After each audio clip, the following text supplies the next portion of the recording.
Good evening and welcome to another edition of the Gersnet Podcast, the independent Rangers podcast by fans for fans, where all the content is absolutely free. Coming to you in association with Forest Precision Engineering. I'm your host tonight, Brian Archer, and we're here for the final episode in our mini-series of World Cup bonus pods as we look back on the final and the third and fourth place playoff. As always for these bonus episodes, I'm joined by the World Cup encyclopedia himself, Mr. Alex Anderson. Alex, how are you doing and how are you feeling now that the dust has settled and the curtain is drawn on the World Cup 2022? I'm absolutely dazed and confused, Brian. I'm kind of utterly sated and absolutely sickened as well. It's just been crazy. It was always going to be, wasn't it, that the most kind of sickening host in World Cup history was going to end up producing the greatest game maybe in the history of the World Cup. And so we're all thoroughly confused politically and morally. It's just been a different class, mate, absolutely different class. You keep calling me a World Cup encyclopedia, by the way. All it is I'm really old. So I've just been around long enough and been boring enough to pick up a few facts here and there. I would always warn people to thoroughly check out any of my facts. I think about 25% of them are right, but the rest you're on your own with them, you know. Well, we'll try and sum up as best we can, but I want to start, as we always tend to do on these podcasts, with a bit of brief Rangers chat. We obviously play Aberdeen tomorrow night at the time of recording. We're recording on the Monday evening. Now, we know how Jim Goodwin will have his team up for this. They're always up for the games when Rangers come to town. We know, how Jim Goodwin likes to set up his team. We've seen, I think it was well documented at the weekend. They played pretty defensive, didn't have a huge amount of possession. I don't think they registered a shot on target. How difficult a challenge do you think Aberdeen are going to pose? I think it's going to be quite interesting because when they came to Ibrox under Goodwin earlier this season, they took an absolute leathering because they did come at us. They opened up. They tried to play us at football. And a lot of that came down the wing. So I'm interested to see how young Adam Devine gets on in this very different atmosphere to Ibrox the other night. But I think as yourself, Colin, and Chris were talking about in last night's pod, I really enjoyed the Sunday night, the main pod. Goodwin's come under serious pressure. I think it was Colin was pointing out that actual Willie Miller, the captain of the Aberdeen Cup Winners' Cup winning team, the Aberdeen legend. It was a surrender by Aberdeen the way they played or didn't play Celtic on Sunday. So that puts them under pressure to come at us. But then you're in a situation where Aberdeen always want to come at us, come at Rangers at Pittodrie anyway. They're under pressure to do that from their fans. So I don't know if it's going to confuse Goodwin. I don't know if it's going to confuse Aberdeen, or is it actually going to be a case of it's Rangers, we want to go all out attack against them anyway. One of the great things about watching this World Cup has been knowing that Rangers weren't playing at the weekend. I won't say I completely forgot that Celtic were playing, but I was completely disinterested. I just got myself organised for the third, fourth place playoff. I sat there and watched, I think it was about half time or something. I eventually checked out what had happened at Pittodrie. I'd seen on Twitter, obviously, I've been tweeting various things, as I always do, in boring fashion, about the third, fourth place match at the World Cup. And I'd noticed me tweets from, my Rangers pals just saying things about, Aberdeen were woeful, Aberdeen were terrible. So I thought it'd be 3-4-0 to Celtic. And so I checked out the score and they scored late on. I was glad I hadn't paid attention live when Celtic had actually scored the winner late on. But I looked at the stats and that Aberdeen had 2 shots on goal, or like two shots on target. I think something like 10 shots the whole game, and Celtic had like 30 odd shots. And it's like, that is, even by the standards, that we expect Aberdeen to sink to against Celtic, that seems particularly bad. I get why he's done it. I think Jim Goodwin will maybe think the fact they only lost 1-0 to Celtic, who have got a pretty potent attack and have been known to put as many as 8 past Aberdeen in the past. He'll think, well, they only won with a goal 3 minutes from the end, so it's kind of proven, that I should have played less. But I think the criticism he's come under publicly he'll have to come at Rangers, and it's all about us exploiting that. Do you think that could benefit us more if they come out and attack as opposed to kind of sitting in and parking the bus, so to speak? I hope so. I think the way it went against Hibs the other night and Thursday night, it's a strange thing, isn't it, just now? You've got World Cup matches on a Saturday afternoon in December, but Rangers are playing Thursday, Tuesday, Friday. It's, your head gets a bit mashed with the calendar at this time of year anyway. Every day feels like Sunday across the Christmas period, but it's making it extra confusing. But I think the way we played against Hibs, they kind of sat deep and hit us in the counter quite well. They knew when to when to do that, and I think that kind of confused us. We're getting used to Michael Beale's new system and what have you, but I would like to think Aberdeen having to come at us will suit Rangers, and I'm not saying excited yet. I'm a bit, trepidatious, but I'm also interested to see what Michael Beale can do for us on the road, because this has always been the problem the past few years. This time last year, particularly, everybody remembers us losing 3-0 at Parkhead, and that seems to be the moment where everybody thinks, well, that's when Gio threw away the lead he'd built up before the Christmas break, or before the winter break. Whereas this it's the exact. It was actually Aberdeen at Pittodrie, dropping points there, and then a disaster at Ross County. Then we had a wee win over Livingston at Ibrox in between times, where Scotty Arfield scored late on, and it felt as if we were on our way again. But no, we've got those 2 games on the bounce now in the space of a week. The kind of hors d'oeuvres to disaster, if you like, that we got last year. So we've got Celtic at home this time, obviously, but we really want to make sure we're getting maximum points on the road. And I would hope that Aberdeen coming at us will suit Rangers. Michael Beale's pretty intense. That seems to be what we need just now. He's an intense character. He got Rangers playing intensely in the second half the other night, but that intensity can go quite wrong, particularly when we've got Cholak. We're relying on Alfie again, and he has a pretty dodgy record at Pittodrie and against Aberdeen in general in terms of staying on the park. Yeah, it'll be interesting. One of the interesting things that came out of the press conference today was that Michael Beale said he'll have central defenders available this time, which was nice to hear. Yeah, strange. He mentioned Goldson's back in the squad, and Leon King did the press conference as well, so I'm assuming that he's fit and available again. How important is it going to be to try and get a settled defensive unit together, given the defensive issues that we've seen against Hibs? I think it's absolutely crucial. I've said this a few times. It's a bit cheesy, a bit corny, and a bit unfair perhaps, but we were drawing 1-1 with Liverpool at Ibrox, and then Connor Goldson went off injured and we conceded 6 goals. And I think in a nutshell, that kind of sums up how much we need Goldson himself, never mind what's been happening in general to our central defence. You couldn't make up. It's like the drummer for Spinal Tap. You become a central defender at Ibrox, you're going to get injured. This season, it's been absolutely terrible, to the point where I thought we should sign Ryan Porteous, because he's a centre half. The first thing that will happen is he'll get a career-ending injury, make all laugh at him. So that'd been quite a good bit of revenge. No, it was good to see Davis coming back, albeit just a wee kind of cameo at the end to kind of plug things up in the game against Hibs the other night. Ben Davis, and it'd be fantastic to get Goldson back. The fact he's in the squad, as opposed, I don't know if he's going to start. We'll need to wait and see, but it's great news to have him back.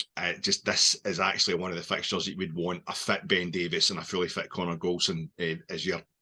It just provides the whole team. It's an old football adage, but if you've got your defence sorted, it makes the rest of the team feel so much more comfortable. And the sooner we get them back, the better, mate. Yeah, absolutely. Right, now we'll get on to talking about what we're going to talk about, and that is the World Cup.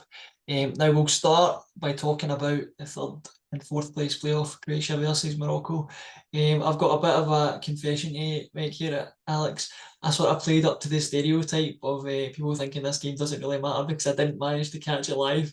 I fully intended on catching it live, but I had some Christmas shopping to do, so I didn't manage to catch it live. But what I did see from it is some cracking goals. It looked like a really decent game. And the other thing that pleased me was that it looked like 2 teams that genuinely wanted to win this. Croatia were, thoroughly delighted to win it, and you could see Morocco were really upset to lose it, in terms of they were having a right go at the referee. You could tell they did not want to lose that. Did it live up to your expectations? Yeah, it did. Of course, I'm absolutely appalled with you, Brian. That's like, as you should be. I know, after me giving it the hard sell the other night about why the 3rd, 4th place playoff was it's really been disrespected throughout the history of the World Cup, and everybody should make a point of watching it. And I sat there and there's 2 goals in the first 9 minutes of the game. I was on Twitter giving it, there you go, that's why you should watch this game. It's fantastic.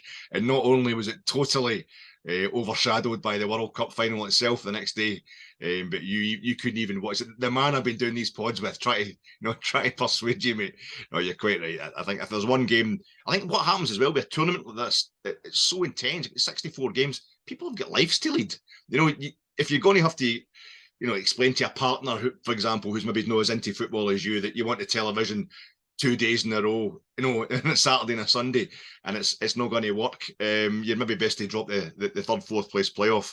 It was a really good game, and I think it showed that if you get two teams in, for so many countries that play in this match, it's a way of kind of confirming, kind of augmenting the success that they've felt, and getting that far. I think it's always a triumph. This is Croatia's third time in the semi-final stage of a World Cup, so I think it's still, they still know they're a small nation in terms of population, and it's a great achievement for them to get that far in any World Cup.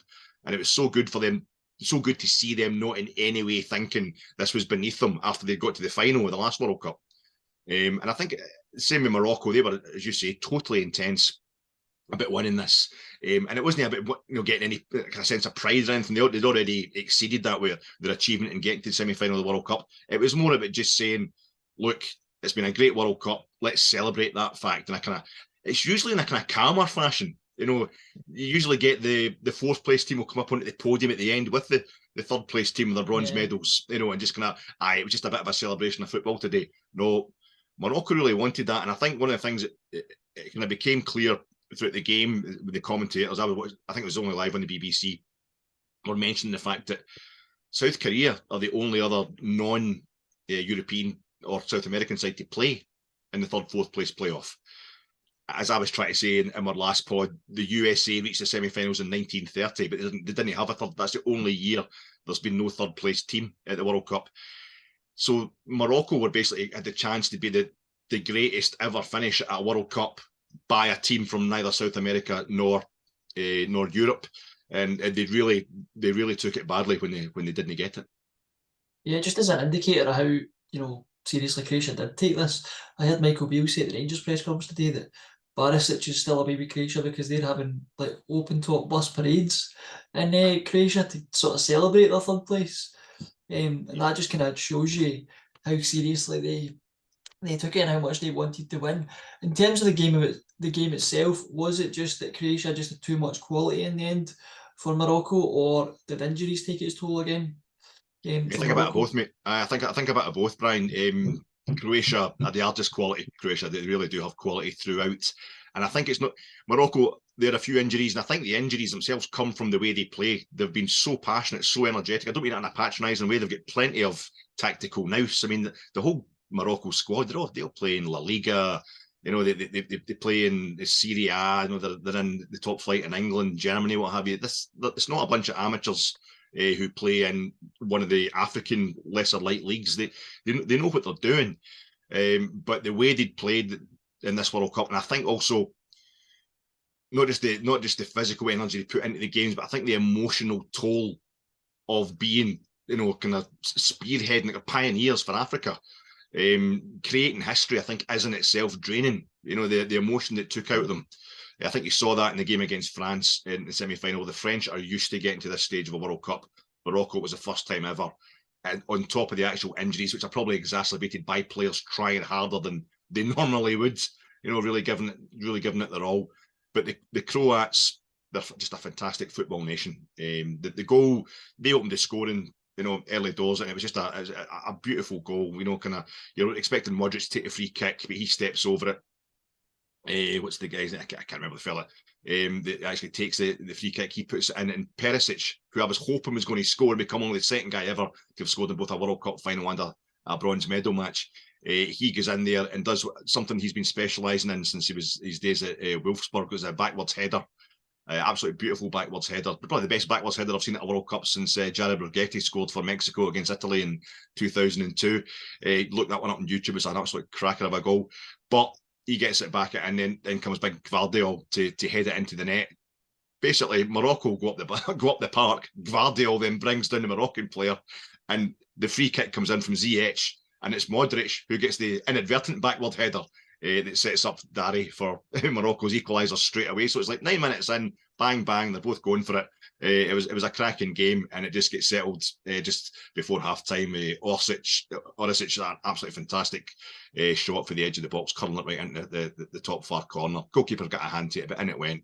And they were bouncing about that podium with their bronze medals, really, really chuffed with themselves, Croatia, while the Moroccans were having an absolute meltdown at the Qatari referee. Yeah. Now, in terms of both teams and sort of where they go from here, do you think Croatia, a lot of people have said they're an aging team. You know, there's a lot of speculation about whether Modric will continue. I think he's hinted that he will now. But do you think they've got it in them to go again, looking at, you know, the Euros and then potentially the next World Cup? And then Morocco, have they sort of set the benchmark almost for kind of African nations for where they kind of need to try and get to? And do you think they've got it in them to maybe go further at the next World Cup? I'd say yes in both cases, mate. Yeah, because the Croats always do it again. They always come again. I think they kind of poor Euros last summer, but you know they still managed to get into the knockout stages. Something Scotland have never done. The first time I ever saw Croatia actually happened to be Euro '96. Talking about finals tournaments, in Euro '96 I went to like 10 games because it was over the border. It was down in England, and it was so easy to get tickets for that tournament. It was before tournaments became like automatic sellouts. And I saw Croatia at Hillsborough the night they beat Denmark 3-0, and Davor Suker was doing his little pirouette after lobbing Peter Schmeichel from practically the halfway line. They were absolutely sensational. They kind of announced themselves to the world that night. I was at the game at Old Trafford where Germany put them out in the quarterfinals. Next tournament, they get to the semi-finals. France '98 at the World Cup. They're in the last World Cup final, and that's them finishing bronze again. So no matter who they've got playing for them, they're a bit of a production line. You think they're going to come through, they're going to do it again. But the fact that it's another one of these benefits for the oldsters because this World Cup has been played in the winter.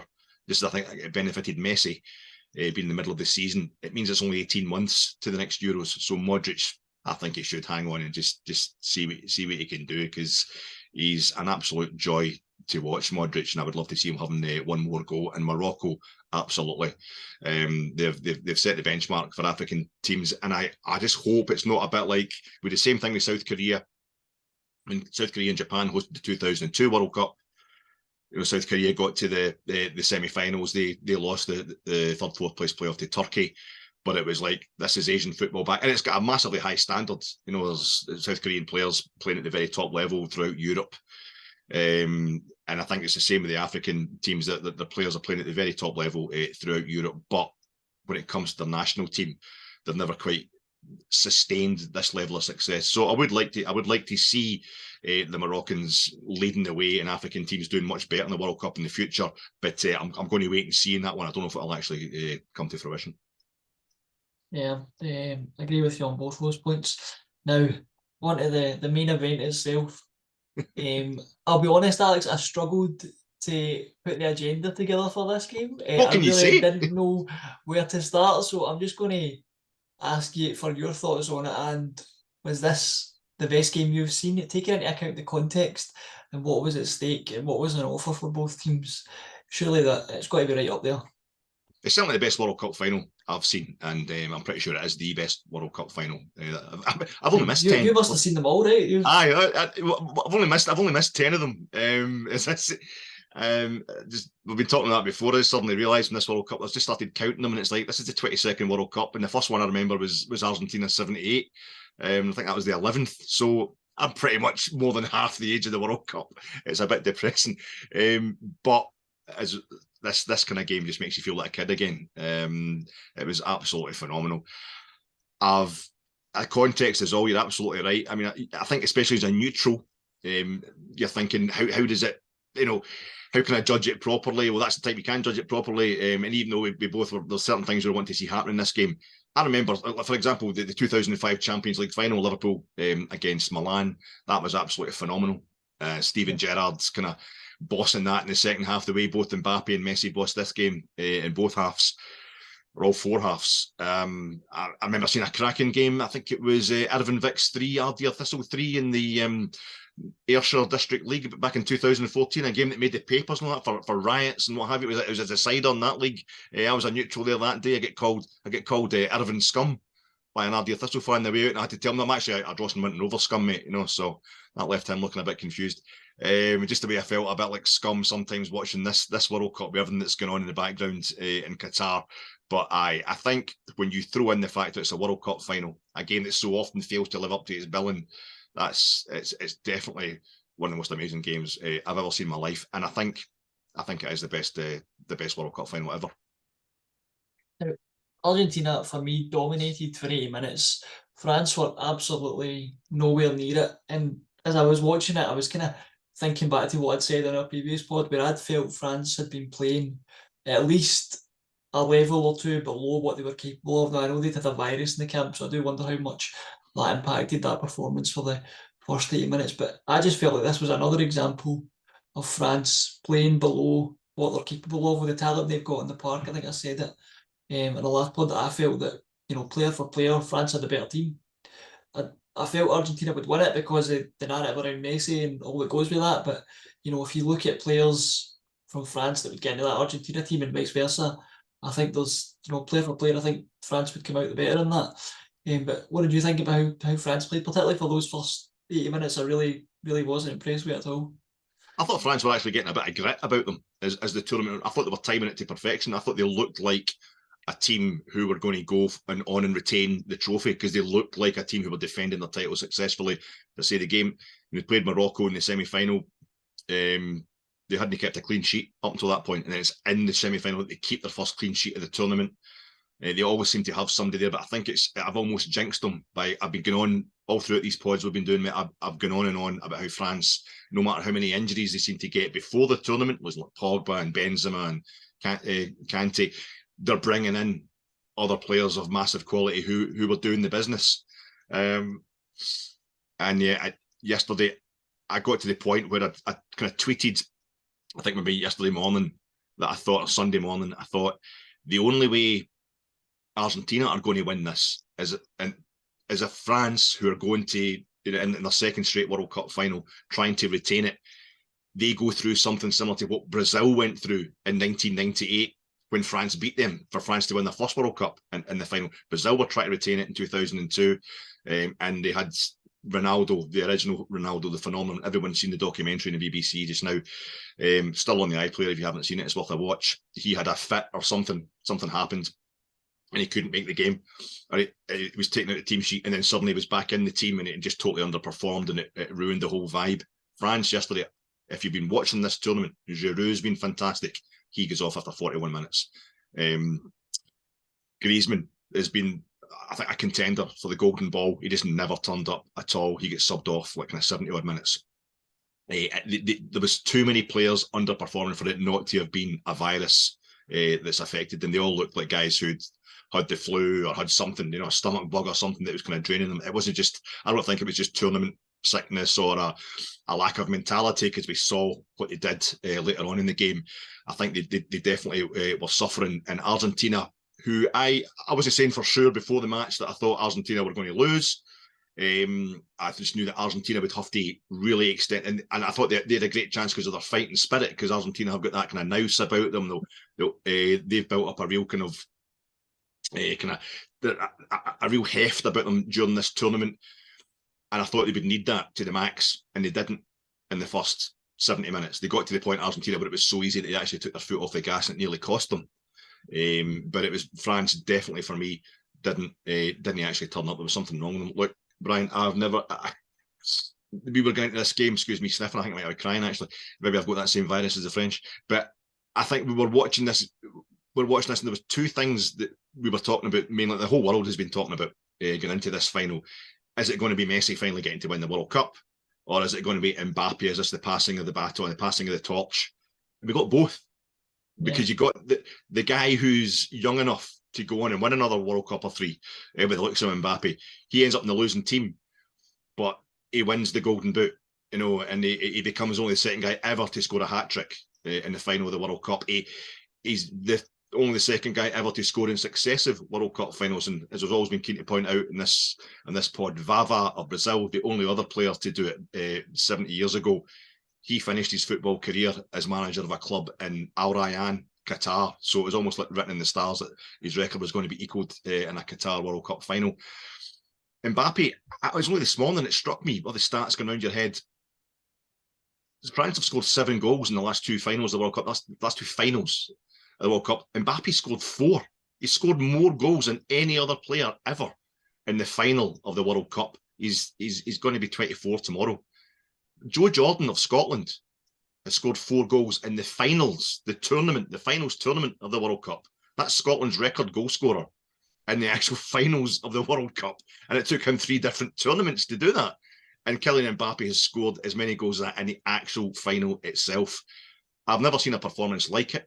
Messi himself was also just on it and completely living up to what anybody who was wanting Messi to win the World Cup, completely living up to what they wanted him to do, scoring the first goal, seeming like he had it in the bag. And it was mesmeric. And by the time we got into the extra time period and then the injury time within extra time, my head was gone. I had no idea what was happening. And you had that moment where Mbappe, I think it was the very last kick of the ball. They brought on Dybala, Argentina, to prepare for the penalties. But he's the man who stops Mbappe scoring a 4th goal.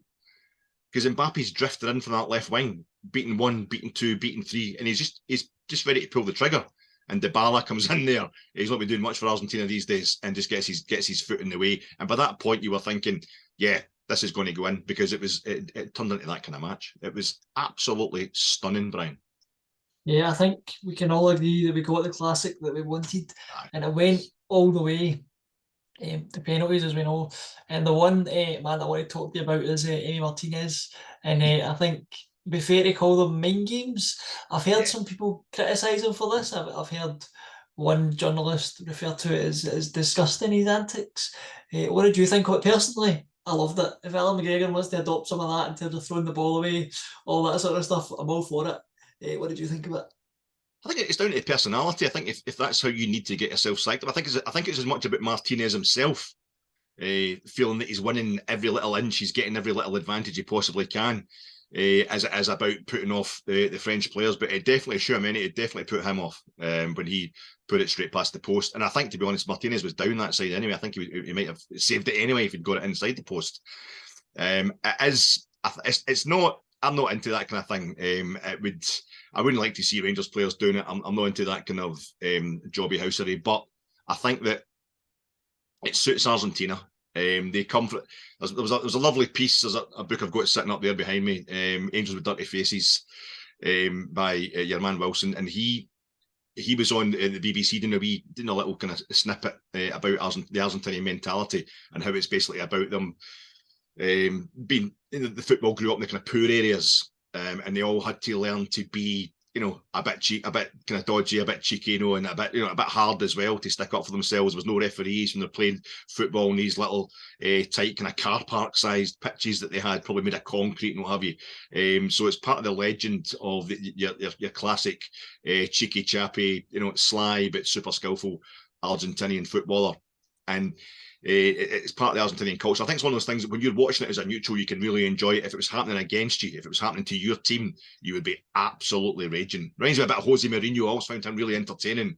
And then he started poking, Barcelona managers in the eyes and stuff like that. And I thought, no, he's getting a bit much. And you're thinking, if he did that to my club, if we were the rivals, if Rangers were ever playing competitively against a Jose Mourinho team, you would probably despise him within 2 seconds. But it certainly worked. And I don't know if he doesn't need it. As I say, it might be what he needs to get himself psyched up, but he made an absolutely fantastic save in the penalty shootout again. I'm sure many actually misses his, so he doesn't have to make the save so much. But he did the same against the Dutch in the penalty shootout in the quarterfinal. 2 fantastic saves, one after the other. And I actually thought, of all his antics, the one that anybody with kids, I hope they weren't watching, but went up onto the podium at the end to get his Golden Glove, to get his award as the best goalkeeper of the tournament, thoroughly deserved. He took that big strange trophy, Golden Glove, and he kind of did a very strange act with it, which I actually thought it made him look like a complete idiot, but it also completely took the mick out the preposterousness of that whole presentation ceremony, the whole stuff with Infantino and the emirs. And I think it was a really apt comment funnily enough, for the whole World Cup being in Qatar. It just kind of gave it the disrespect that decision deserved. But I thought he was absolutely fantastic, Brian. But it was that's why it was a game to different. For him to do that after everything they'd been through in that game, I think shows that although the Argentinians seem to be super emotional and all the time, they get the emotion right. There's a deep kind of cynical steel running through their mentality. I watched that game yesterday, and they've got, for example, Di Maria, who had only played 9 minutes of the tournament. He comes on, he wins that penalty. He just takes, was it Dembele? Takes him to pieces, makes him buy the penalty. And then the second goal that Argentina scored, this magical, kind of length of the pitch move, in which Messi actually ruined it by being the only guy to take 2 touches. It was a beautiful move, and you're thinking that's the Argentina. And the thing, Diego Maradona, no longer with us, when he won the World Cup with Argentina in 1986. I think it's the 29th of June 1986. And Messi was born, I think it's the 26th of June, the following year, less than a year after it. It's 36 years ago, Argentina won the World Cup. Messi is in his 36th year as a human being. And that ball, he plays the ball to McAllister, who plays it across to Di Maria to stick it away in the 36th minute. And I just thought, it's in the stars. This is just magical. It's fantastic. And I think the Argentinians thought that as well. Di Maria himself, he's then on a list. He then joins the list temporarily. It's only Gerd Müller, my all-time stats hero of Germany, who scored the win on the World Cup final and the final of the Euros. And your Ronaldo, Brazilian Ronaldo, scored the winner World Cup final in 2002, and has also scored the winner in the Copa America. His Confederation tournament and the World Cup final. Di Maria scored the winner on the last Copa America. There he was. It looked like he'd scored the winner in the World Cup final as well. And Mbappe, what he then did to them, and to have them in tears, Di Maria's on tears on the bench because he can't believe it's been taken away. He wasn't thinking about the statistical record of Copa America and World Cup. He was just thinking about Argentina winning the thing. To have it taken away from them and to still come back, it was different class. I've never seen anything like it. It was the extra time, the injury time and extra time. We had Kumani going through on goal. We're having that header. In fact, it was the last minute, the 120th minute. He has the header, and Mbappe puts the ball on his head, and he just can't. He's got the shaved head, and it's like if he hadn't shaved it, he would probably have scored. And you're thinking that guy's got to live that for the rest of his life. Oh no, we go 3 minutes into extra time. In the last minute of extra time and injury time of extra time, he's through on Martinez again, and Martinez saves it. He has a shot, Martinez saves it. And then you get that bit with Mbappe pulling the ball in from the left-hand side, beating 3 or 4 players, and you're thinking, as I was saying, this just, it wouldn't be beyond the bounds. In fact, it's actually more in keeping with everything that's been going on if he just slams this into the top corner, but Dybala got in the way. It was absolutely mesmeric. Yeah, it would have been cruel, I think, for Argentina to have lost it after everything they put in for the first 8 minutes. I know. Did this game unequivocally answer the question that we've all been asking? Is Messi the greatest of all time? Did he need this win to kind of cement that? Or does it even matter? I think it certainly matters. It certainly matters. It puts him right in, right up there in the top, 2-3 players ever. I think it confirms that. It definitely puts to bed the whole Ronaldo thing. Remember him? The competition he was having with Ronaldo, who he scored. He didn't score. It was like he would get taken off after 25 minutes in the final of the Euros. Also beating Deschamps France, as you were saying. In one of the other pods, it's quite ironic that it was Deschamps France that Ronaldo picked up his only major international trophy against in the final, but he didn't even score the goal. It was 0-0 when he went off and that kind of thing. And that's definitely, I think it's also the stuff I've heard, the Der Spiegel articles and all that. I'm quite happy to see Ronaldo being overshadowed finally in this kind of the 2-man race, which has been quite stunning in terms of the stats they've been running up over the last decade and more. But yeah, I think the other thing is it takes away any doubt whatsoever about him being as good, if not better, than Maradona. I still can't help thinking that the style of football in those days under Diego, you watch some of the footage, the tackles that were going, it was assaults. You were just allowed to kick people in those days. The state of the pitches in those days and the stuff he did on it was absolutely phenomenal. But Messi is a different game just now, but he's helped make it a different game. And I couldn't help but will him on. I couldn't help but just apart from anything else, it's like, I don't know, it's one of the things that's up there. You've been talking about it for so long. You know, any pub argument, and a bore like me especially, when it always gets the debate, who's the greatest, and it's for like 10 years at least, it's been Messi. Is he the greatest? He's got to win a World Cup. He's got to win a World Cup to even be quoted, really, which was totally unfair by the time he dragged into 2 finals. But now to see him winning it almost felt like a personal relief, because you know that's now happened. I don't know, mate. I don't know. I think Pele, as I say, has scored. There's a lot of stuff about how Pele's won 3 World Cups, and he did, you know. But in 1962, he scored in the final in 58. He scored 2 goals in that final, and he scored in the final in 1970 when Brazil won those 2 World Cups. But in 1962, so he's done better there straight away than Messi by maybe scoring 2 finals and winning it twice. In 1962 in Chile, he scored against Mexico in the first game for Brazil in the group, and then he got injured against Czechoslovakia, who Brazil then beat in the final.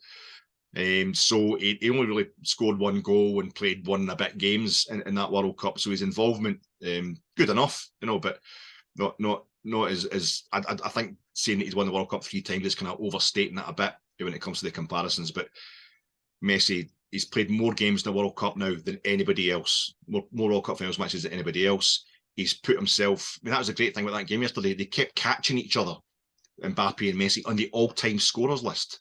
Yeah. There's now, I mean, Messi overtook Pele in the course, equaled and overtook Pele in the course of that game in terms of who's scored more goals in the World Cup. There's only 3 players now that have scored more goals than Messi in the history of the World Cup. He's won his 2nd Golden Ball.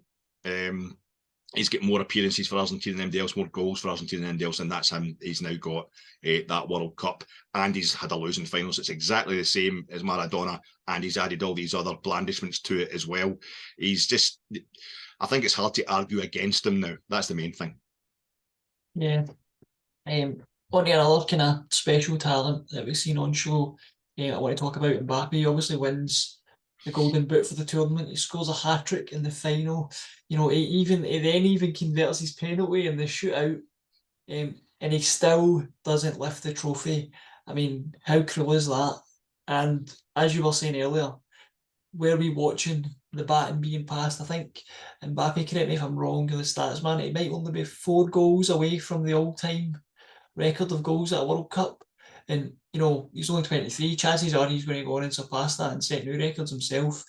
But yeah, just kind of how good can he be? And could he be the next one where we talk about in 10 years' time? Could he go on and surpass Messi in terms of that conversation of the greatest of all time? Absolutely. I think that's what we're talking about. Messi, he's put himself in the pantheon. You know, he's definitely, it's him, Pele, Maradona. You know, for me, that's the 3 you're kind of looking at just now.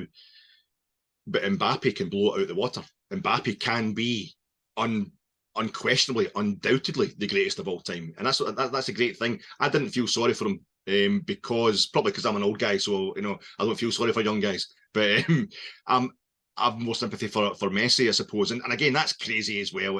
We'll have a debate about that later on, about all the kind of things that go on in Qatar. And Messi's, you know, he's an ambassador for Saudi Arabia, and he's got millions and billions of pounds, you know. But this is the thing about football, you know, it just comes down to, you know, is this guy going to win this cup? Is he going to win this game? You get involved, and there is a feeling, a huge empathy there. It's the people's game because you connect with guys like that. But I saw Mbappe yesterday just put on a display the like of which I've never seen. You know, it was ferocious. Argentina were absolutely dominating. They got their 2nd goal, as I say, the 36th minute.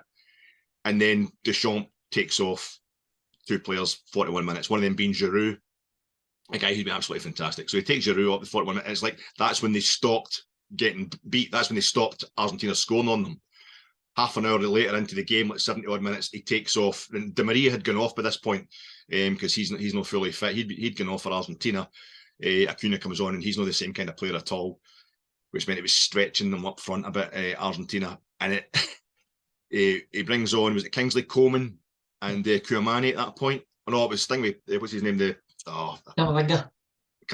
That's it. They felt like Real Madrid. I mean, he's won a Champions League as a sub this year, so I can't feel too sympathetic for him playing for Real Madrid in the Champions League final against Liverpool. But Camavinga and Coleman come on, and they just cranked it up to the point where this was France were now going for it, and Mbappe it was when you get the penalty, and then you're thinking even the commentators are kind of rubbing their hands. Oh, there's 10 minutes to go. This could get interesting. No, bang, it's 2 each. It's just within 2 seconds, it's 2 each. And it's messy. This is the thing, the up and down nature of the whole game, the potential for triumph and tragedy in every kind of passing minute of the game. It's messy. Coleman takes the ball off. He takes the ball off him.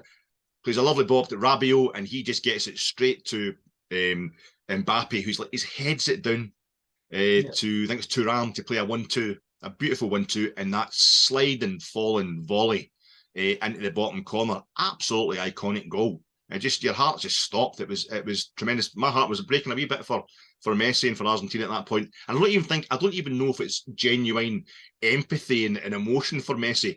It's more just the debate. I'm thinking about, can you have to hear this again? Messi's played more World Cup finals matches than anybody else, blah, blah, blah, but he never won it.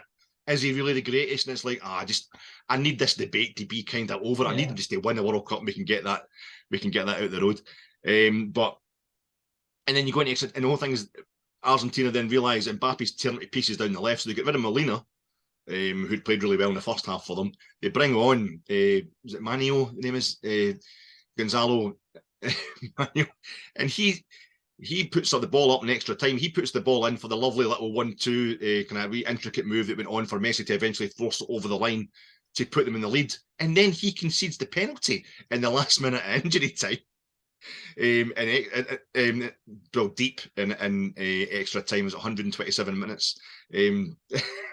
It's like 117 minutes. It's like he feels like he's ruined it. It's the penalty. Mbappe puts that away. He feels he's cost Argentina the World Cup, Manuel, and then he scores the winning penalty in the penalty shootout. So it summed up. It was absolutely all over the place.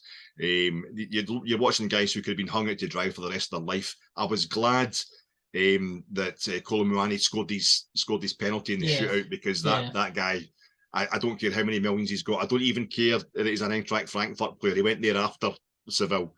He went there this season.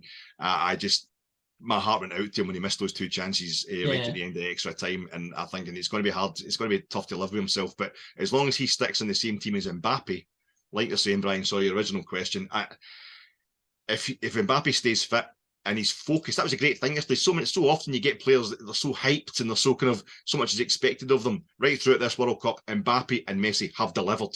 Almost every game they have delivered. Messi ended up with 7 goals, I think, and basically almost half the World Cup finals ever played. 7 goals will win you the Golden Boot. Mbappe gets 8. I think Ronaldo was an 8 in 2002. Other than that, you have to go back to, I think, Gerd Muller getting 10 in 1970. It's a phenomenal achievement, as well as everything else. We're saying it would be the second hat-trick only ever scored in the World Cup final. If he can stay fit and stay focused, and stay away from the President Macron, who was just using him for so many photo ops, just in a really creepy fashion. Not the creepiest thing we saw in that off the field in that game. But if he can just keep himself focused, there's no reason him and that France team can't win the next 2 World Cups. And he can be undoubtedly the best of all time, as long as he starts winning a few Champions League and Ballon d'Or in there as well. Yeah, definitely. I would agree with you there. Now, I just wanted you to pick out a few more of your kind of players of the tournament. We all know that Messi and Mbappe are the kind of 2 standouts. Well, who were some other players that kind of caught your eye? It's absolutely terrible, but I just can't help thinking about Argentina and France. That's that. They're so because I don't think that the overall quality of football in this tournament has been great. The drama has been, as I would, terrible. The first round of games wasn't too good in the group stage, and then it's just slowly built up, culminating in, say, the best World Cup final ever. But I don't think the overall quality was that good, but I think like the likes of Paredes and McAllister, really, they did various things in games alongside Messi, kind of supplying Messi. Rodrigo de Paul was always a really kind of able henchman, if you like, in that midfield as well. I thought Martinez, the goalkeeper, for all his antics, love him or hate him, was absolutely fantastic. I thought Griezmann was phenomenal up until yesterday, where he just, that's what proved to me that they must be ill, because he's got too much experience as well, Griezmann, to just kind of cop out the game like that. He just wasn't on it at all. But him and Giroud, again, a guy who was subbed early yesterday, the two of them, they were absolutely fantastic in this World Cup, an absolute joy to watch. You can't get away from Mbappe and Messi. They owned it. They owned this entire tournament, the two of them. But I quite liked the big chap who plays at the back for Morocco, or plays kind of defensive midfield. Marabat. That's it. The fella at Fiorentina, Sofia Marabat. Yeah. He was. I think I'm a bit biased towards him because he's from that part of the world. He's from North Africa. I think he's actually. I don't know if he's born in North Africa, but his brother was certainly born in the Netherlands. But he reminds me a bit of Big Boogie, Big Bugera. I know he's Algerian, what have you, a bit patronising to mix up two different North African nations, but his energy was just phenomenal. He's a bit of a head case as well. He was I think it was the game against Portugal, the iconic quarter-final, where I think Pepe missed an absolute sitter right at the end, but I think he had actually got like one of his last remaining hairs onto it, just to slightly deflect it before Pepe. And while Pepe's in the depths of despair, he just turned around and he rubbed Pepe in the head as a week. And thanks very much, mate. You know, it's just it's absolutely brilliant. I thought he was fantastic, and a special mention for Big Harry Suter of Australia. Brother of our own John Suter. I thought he was absolutely phenomenal. There was a few boys in that Australia team you could have picked out were really, really excelling and exceeding expectations. But I think generally, football terms, it wasn't a great tournament for many other teams. But I think France and Argentina dominated. But Croatia, I would take the entire Croatia team, including the right back. I would take every one of them. They were phenomenal. I like the centre half, Vardio. I thought he was a really good tournament. Aye. He was a real standout for me. And I thought it's good that he scored. It's a shame that his kind of biggest highlight reel will be getting turned inside out by Messi. But and it's not from that. I thought he had a good tournament. His biggest career highlight is still going to be setting up John Lundstrom for the winner against Leipzig with another beautiful Croatian backwards header.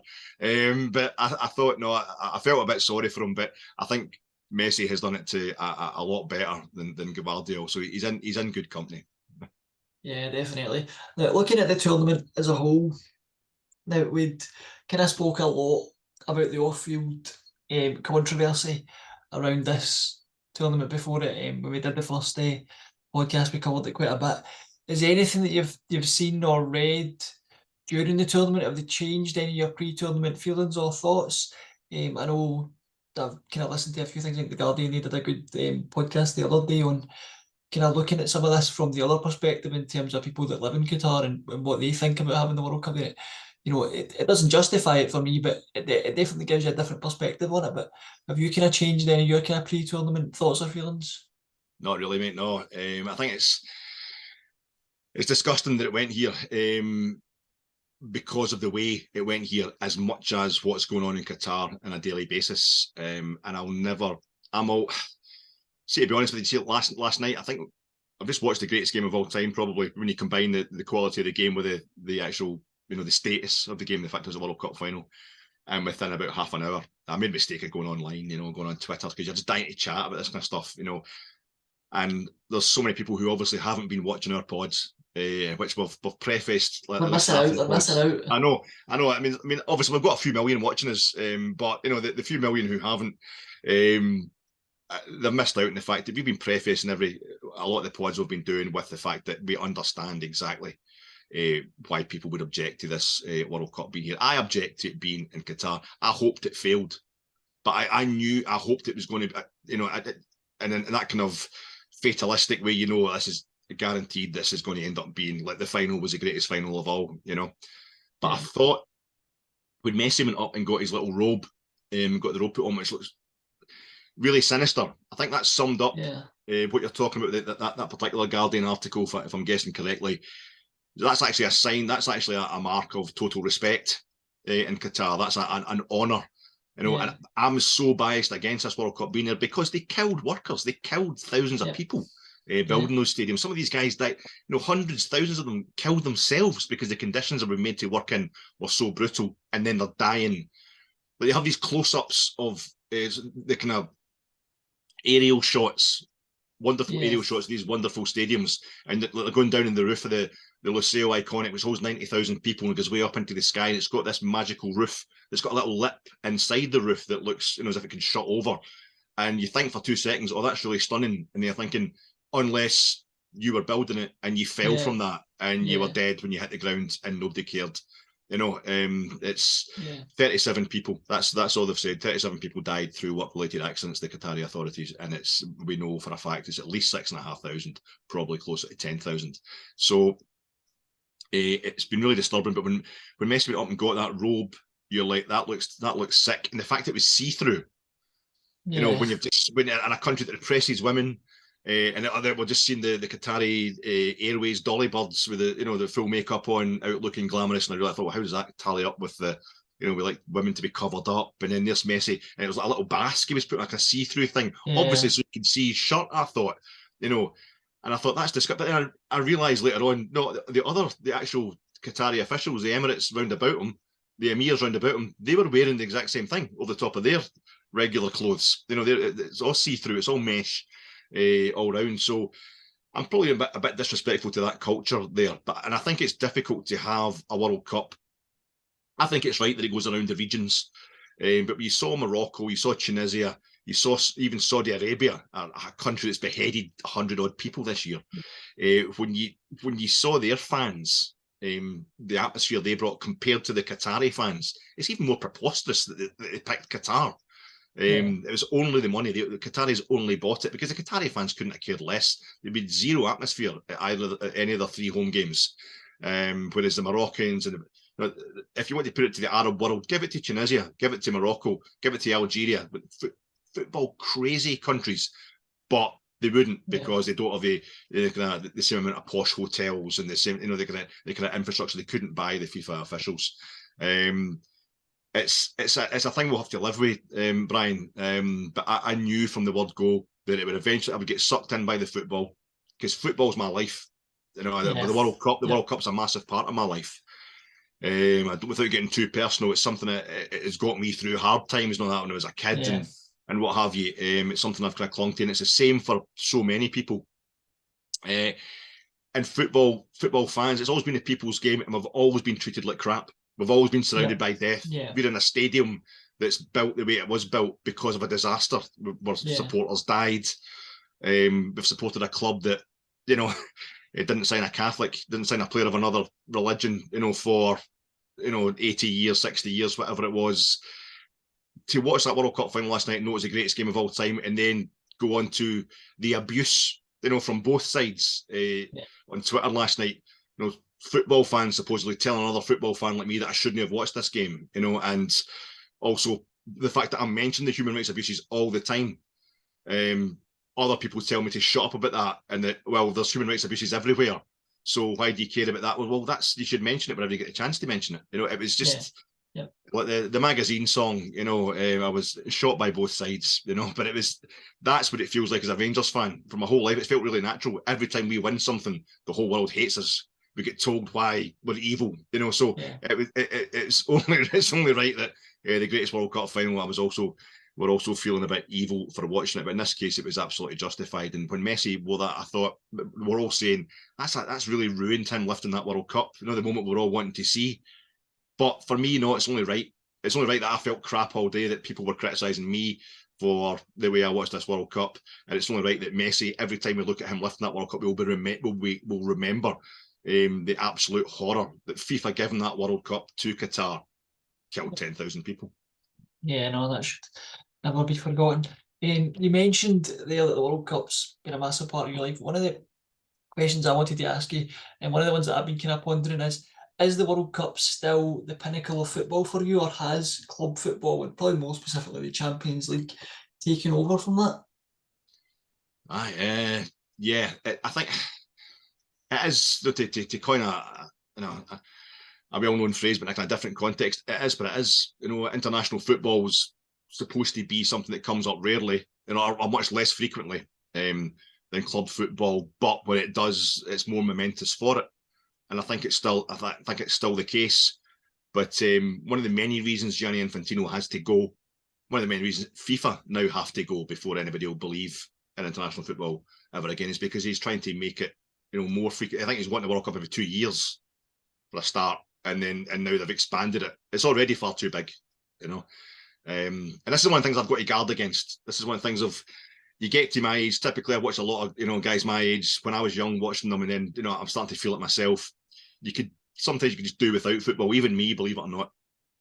You get too old for it. And the game does start, life starts passing you by a bit when you get to my age, because the years go in so quick. And I remember my first World Cup, it was 16 teams in it, 1978. And then the next one was 24 teams, and that was up until, I think, 1994. And then 98 until the present, it was 32 teams. It was already too much with 32 teams. Now that it's going to be, was it 42 teams or something? It's 48 teams. It's absolutely ridiculous. It's far too big, far too unwieldy. And it's going to be, I think, if Infantino had his way, he would play it more often as well, because he gets more money by moving it to different countries and having it every 2 years. He's on a little war with UEFA. So I'm thinking to myself, well, what we've got to do is, en masse, every country has just got to withdraw from FIFA. It won't happen, because the way the voting's set up, they make sure they keep the people who really need money, they keep them supplied with the African nations, a lot of African, Caribbean nations, etc. So they get enough votes to keep Infantino in place and to keep FIFA going the way it is. But we have to try and do something just to get rid of FIFA, and at least get rid of Infantino, who is basically a dictator. He's insane. I mean, you watch him wearing those trainers and trying to get in that photograph with Messi last night. He could not let that World Cup go. He could not let it go. He was almost, he couldn't actually find the wherewithal, because he's so used to grabbing power and grabbing the limelight and grabbing glory with totally unchecked, with nobody telling him to stop, that he was actually wanting to go into the picture with the Argentina players to join in. He still thought it was all about him, as did the Emir, his kind of paymaster. It was absolutely sickening. And the whole world can see this, and they're letting it happen.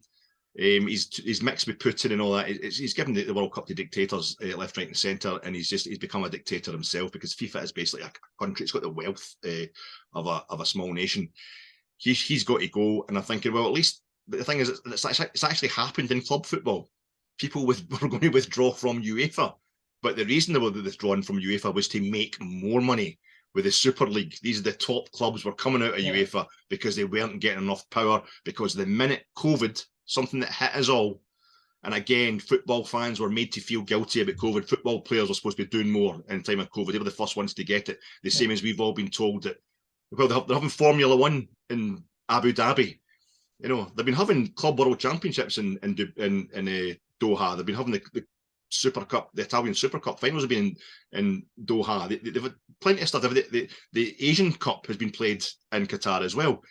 Nothing was ever really mentioned about the human rights abuses then. It's suddenly the one thing that we've got. If you're as sad as me, or you're a working class boy like me from Ardrossan, you've got the football in your life, but suddenly you're made to feel that you're responsible for killing these people because the World Cup's been played there. And the same thing happened like when we had COVID. It was football that was getting the neck, while rugby and golf and that just carried on. And we had these clubs, first chance they got, withdrawn from it. Liverpool was one of those clubs, a working class bastion, but they're owned by people who just are all about the money. And I don't know where the game's going at all. But in terms of the actual who is the best, it's always going to, because there's so much money in these clubs now, the kind of Super League clubs, they will buy all the best players, and the standard of football will be better. Because they're training together, they're playing domestic football every week, they're playing the Champions League. I think the Champions League does definitely decide who is the best team on the planet. It has done since the deregulation, the television coverage back in the 90s, since the Champions League started. Before that, the South American clubs were really good. There wasn't many South American players coming over to Europe. They were still putting up a great fight in the Intercontinental Cup as it was then. They were winning most of them. But nowadays, it's undoubtedly the Champions League just buys all the best talent.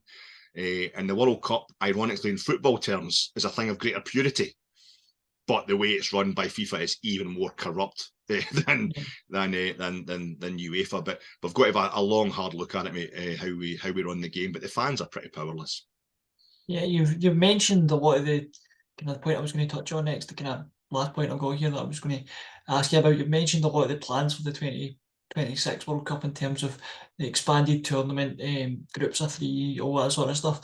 Are FIFA in danger here of ruining the World Cup for fans like me and you, that football daft, when it gets to 2026 and we come to decide whether we want to do another World Cup mini series? Could there be fans like us just decide, nah, I'm not having it, that's it, that's where I draw the line, sort of thing?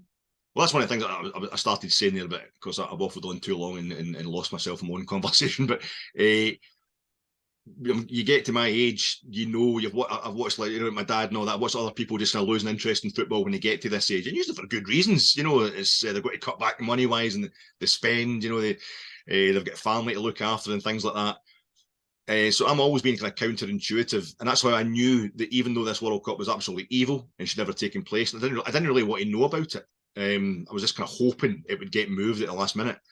I also knew that I was going to get dragged in and that I would watch it, because I had to know what's going on. Christ, it's not often I compare myself to Clint Eastwood, but there's a film. I know a lot of people out there would think, oh, Alec looks like Big Clint at his best, but there's a film he did years ago, White Hunter, Black Heart, and it's basically all about he plays John Huston, basically the famous film director, in the build up to filming the African Queen, famous film with Humphrey Bogart and Katharine Hepburn. And he's a hunter. In his spare time, he likes to hunt, and he won't start filming because he wants to kill this massive white elephant, this massive tusker. And at one point, the guy says to him, "Why are you wasting? Why do you want to do it? It's actually, you shouldn't be doing this. It's no right to be killing animals anyway." And he says, "No, it's worse than no right. It's a sin. It's an actual mortal sin to do this." And that's why I want to do it, because you can buy a license, you get a gun, and you're allowed to do it. It's a sin you're allowed to commit, and everybody should commit a sin in their life. And I felt that's just, for some reason, that line stayed with me all these years, and I felt like it during this World Cup. That's what I felt like. I'm watching this World Cup because I know it's evil. I want to know what's going on. Like the Guardian are there, reporting on the football and the social kind of aberrations going on. The BBC are there, reporting on both as well.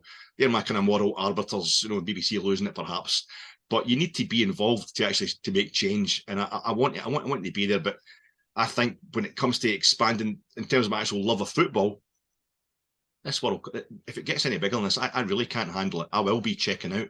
Listen, sorry, I'll say one more thing. One of the things I always talk about is how one of the things in my life that I would love to see corrected is Scotland getting to the second round of a major tournament. We've qualified for a few tournaments in my lifetime, but we never get past the group stage. But at Euro 92, there was only 8 teams in. There's only 2 groups of 4 at that point. That was the format of the Euros. And so Scotland were one of the top 8 teams in Europe. One of the top 8 countries in Europe. And we beat, I think we finished second bottom of the group, so we put the old CIS below us as well. It's a kind of a misnomer. It's now going to get to a stage where Scotland could qualify for the second round of a tournament, and there's still like 30 odd teams in it. So it's completely skewed it. And the idea that I could sit down and watch that many games on television, it'd take a month and a half or something. It is just ridiculous. Or you just check out and you don't start watching it until the last 32, last 16 kicks off. But I think they're already rethinking the group stage, because the group stage of this one went so well, but a lot of the groups, you had teams could afford to lose the last group game because they were already through. So they don't want to reduce it any further. But I think it's too unwieldy, and I think it's going to get to the point where it'll be physically impossible to watch the whole tournament. Yeah, I totally agree with you there. I think we'll wrap that up there, Alex. All that's left for me to do is remind the listeners that, as always, the pod is available on all your usual podcasting platforms, and we've also got the articles in the forums and the Gersnet website, so check those out as well. Alex, thank you very much for your time today, and also for your time over the past 4 weeks doing these podcasts. It's been a pleasure. Brian, it's been absolutely fantastic, mate. You have been a different class. There's no way this would have happened without you. I'm going to say one thing. My best buddy, who I watched a lot of World Cups with over the years, Andrew Ingles, siempre con nosotros. And Brian, it's been absolutely fantastic, mate. You've been a different level, and thanks very much for listening to all my ranting and raving. No worries. Thanks for bringing the stats, as always. As always. All that's left for me to do is just give you some info on what's coming up on the network. There'll be another pod out on Wednesday evening, looking back at the Aberdeen game and previewing our trip to Dingwall on Friday. Until next time, guys, bye for now.